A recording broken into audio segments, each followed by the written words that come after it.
In 2007, Apple revealed a product that would change the world forever. Today, billions of people carry smartphones in their pockets. But before the iPhone existed, phones looked very different. The iPhone didn't appear overnight. It took years of secret work, risky decisions, and one man's obsession with perfection. This is the story of how Apple created the iPhone. In the early 2000s, mobile phones were frustrating to use. Most had tiny screens and tiny buttons. Companies like Nokia, Motorola, and BlackBerry ruled the market.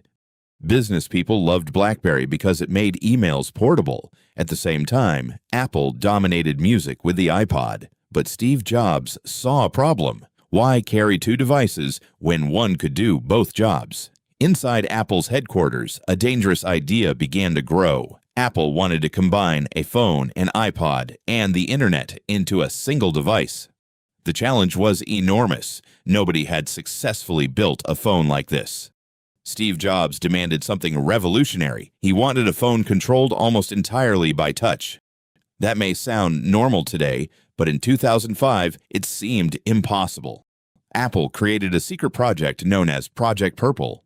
Only a small group of employees was allowed inside.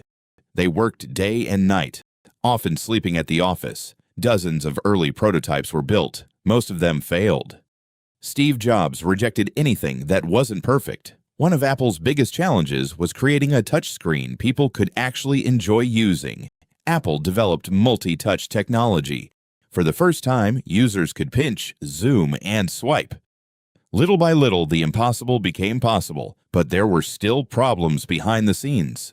Early versions crashed constantly. Apple engineers raced against time. The launch date was getting closer. Finally, January 9th, 2007 arrived. The world had no idea what Apple was about to reveal. Steve Jobs stepped onto the stage. He announced three revolutionary products: an iPod, a phone, and an internet communicator. But then he revealed the truth. They weren't three separate devices. They were one device, the iPhone. The audience exploded with applause. When the iPhone finally launched, people lined up for hours to buy it. The iPhone transformed communication, photography, entertainment, and even entire industries. Today, smartphones are part of everyday life, and it all started with a secret project inside Apple. And a simple question: what if one device could do everything?